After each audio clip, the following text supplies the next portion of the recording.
And it's a wonderful shot, and it brings up the first.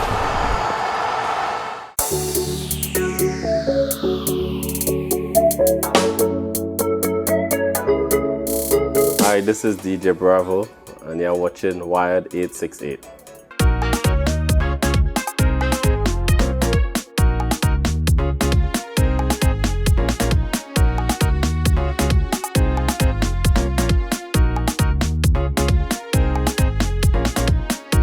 What was it like playing for the West Indies, and what does playing for the West Indies mean to you?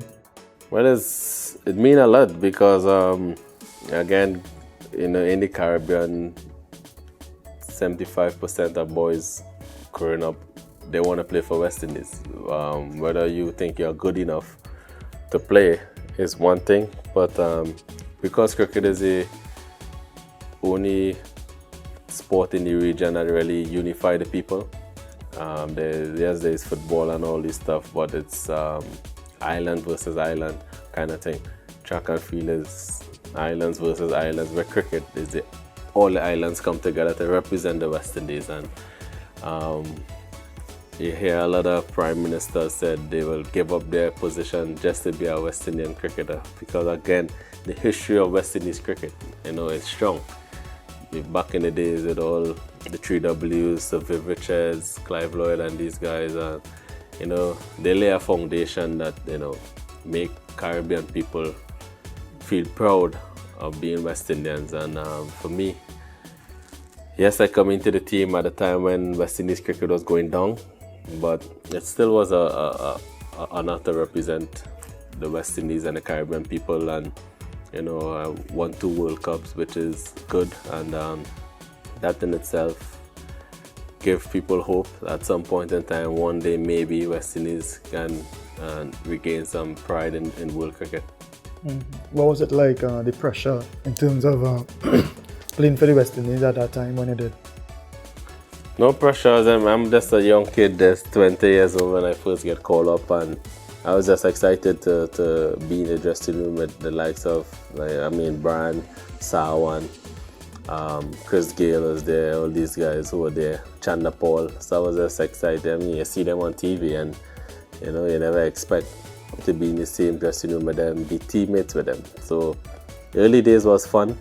I was just happy and trying to do my best to win cricket games. That's what I aim to do.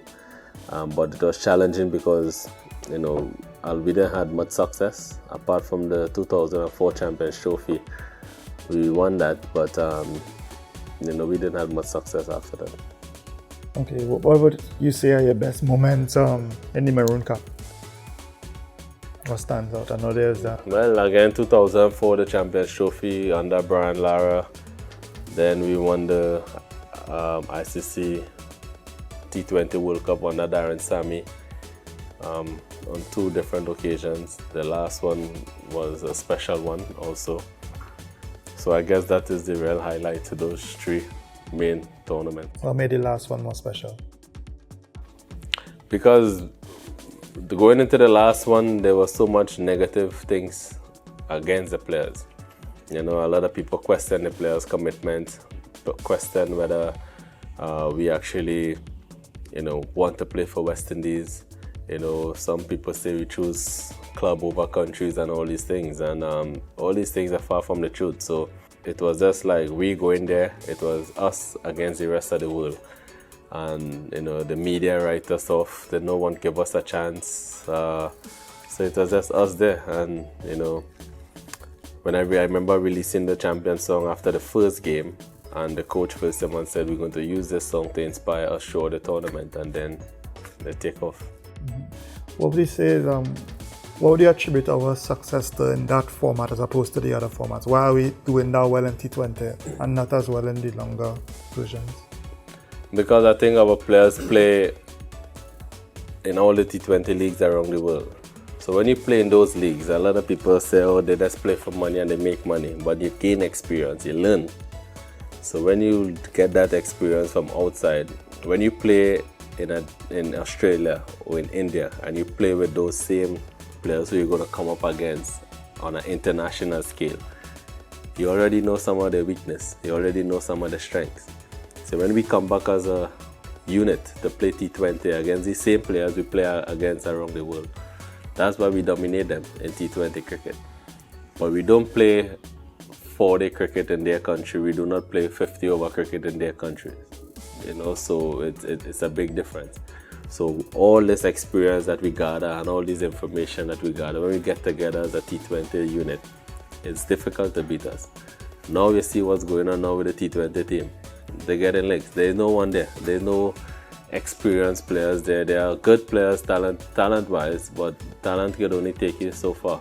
So the Bangladeshi players now, when we play in their tournament, they learn off us. So myself is there, Russell is there, Narang is there, Pollard is there. So they learn from us. So now they play against us, but none of us is there. So obviously you see the difference there now. Yeah. But there's a T20 is a format that we feel very comfortable playing, and the same thing going with the India team. India team do well in T20 and ODIs now because of IPL. They play IPL, yes, you earn well, but your game improve because you are some of the best coaches around the world in one tournament, and you're in the dressing room with some of the best players around the world. So if you don't want to learn, it's only because you don't want to learn, As a player, what would you suggest in terms of improving West Indies in the longer versions? What do you think we need to take us up a level? I don't know. I don't know what they need. That's hard to say. I just think sport on the whole, you need to pay people properly. That's the most important thing.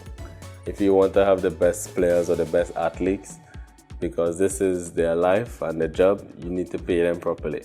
It's the only way you can get the best players to be interested. The West Indies are losing most of the players. South Africa start to lose all the players now. So you'll see other countries will end up just like West Indies, because when you represent your country, you don't make anything. But then you play 15 years and then you look back and say, my career is done. That's it. And then what?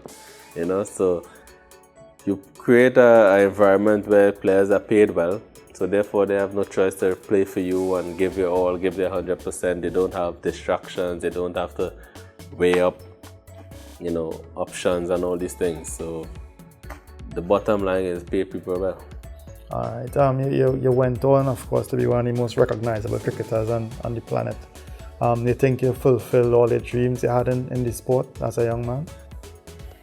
No, because I wanted to have a better test career. I wanted to play longer in test cricket, but I was stopped short. I wanted to have a better ODI career. Again, that was stopped short, but not something that I had control over. It was all political reasons, and most of those things that the people don't know, or the fans don't know the real truth, why I retired from Test cricket at 26, or why I haven't played one-day cricket since 2014. But I've been available all these times, just wasn't selected. And the wrong message keep going out there, but I never say anything. I just try to stay focused and do what I have to do. I always tell my mom and my dad that I'm a professional cricketer, and as long as I'm able to play cricket, that's the most important thing. So whether West Indies pick me or don't pick me, I will still have an opportunity to play somewhere around the world, and that's what keep me going. Do those long gaps hurt, or do they make you better in terms of you could have played so much more for the West Indies? Yeah, I was disappointed in the way how it happened, but I guess when the time is right, I will really reveal what is the truth. So much information is out there that is not the truth.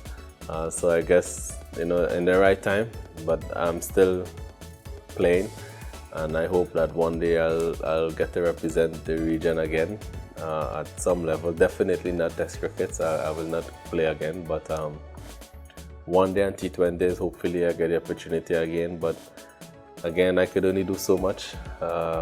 Whether they select me, I play. If they don't select me, then I still play, but I play elsewhere. All right. How would you like to be remembered? Do you think much about your legacy now, in terms of the sport at least? Well, even like, let's say, God forbid, I can't play cricket again. I think a lot of people remember me as someone who play the game fair, play 100, give 100% all the time. You know, I have achieved a lot. You know, I win every title that there is to be won in T20, including 2 World Cups, Champions League. So, you know, and not only winning titles, but my performance contribute a lot to those winnings, because every league I play in also, I at some point in time I was a leading wicket taker, whether it's CPL, IPL, BPL. So yeah, and you know, the most important thing that someone can say about me is that I play the game fair and give 100%. I don't have no bad bridges with anyone. I can pick up my phone or call anybody around the world. They will take my call. I never play with a team that they play 1 year, 1 season and don't want me to come back. So which means, again, you know, I'm doing something good.